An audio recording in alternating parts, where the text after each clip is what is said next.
Poverty levels have increased from 19% to 28%. More than 1.2 million people were killed in northern Uganda. Medical teams are scrambling to contain a deadly outbreak of Ebola. There is no medicine, there is no running water. American specialists have been deployed to Uganda to try and stop this regional emergency from spreading into a global pandemic. The 30-minute story is designed to raise awareness of the alleged war crimes of Joseph Kony. He's accused of kidnapping as many as 30,000 children in the past 26 years. There have already been a number of deaths due to the food shortages. Some communities are getting just one meal a day.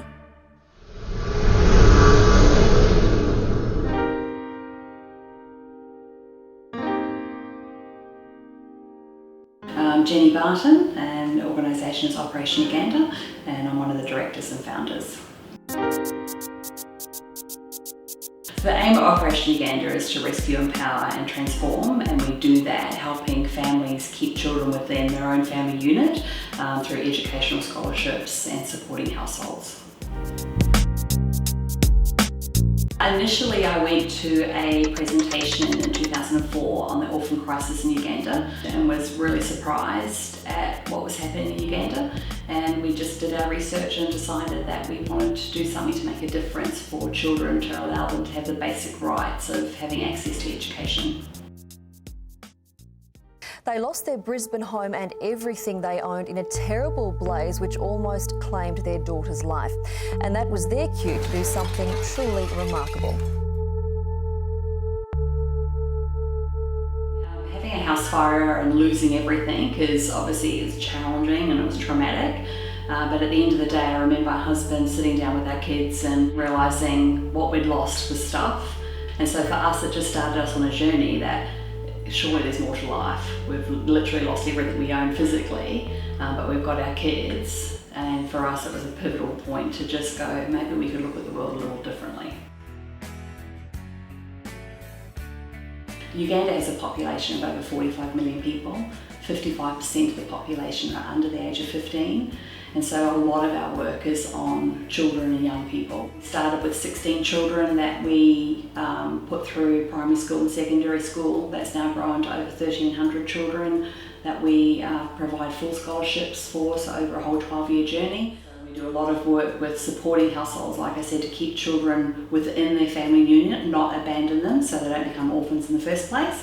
So we do a lot of different things, but it's all about addressing needs within a local community. How can we really strengthen that community without taking control of things that they need to be doing for themselves? Challenges are daily. All the basic things that we take for granted in Australia, that we have access, turning on a PowerPoint, turning on a tap, are all challenges that we face working in areas that don't have great sanitation, don't have power. Doing any type of effective work in a community are all things that we have to address every single day. Peace Proscovia, the Ugandan makes her way out onto court for the Sunshine Coast Lightning. Welcome to the big time. Uganda's overall sportsperson of the year back in 2014. Across any sport, that is the popularity of Peace Proscovia. I was born in Arua district, which is northwestern side of Uganda. I happened to come from one of the poorest families. At that time, both of my parents never had a proper job. Life just seemed very miserable, and it kind of seemed like I was walking through a tunnel that had no light at the end. If around the world we had everybody do what Operations Uganda is doing, all together we will enjoy the beauty of being in this world. I think as a child, if any organization reached me at that time, they would have made life much better. I wouldn't have had to be chased away from school because of school fees. I wouldn't have been that child that goes to a big school and walks barefoot while other kids were wearing shoes around me.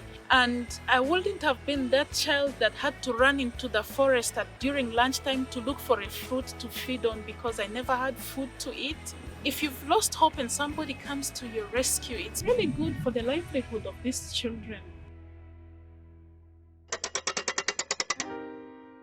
So we've got a lot of work to do. We would love to build a multi-purpose facility to help, create a place where young people can come. So to build a facility like that would be pretty amazing.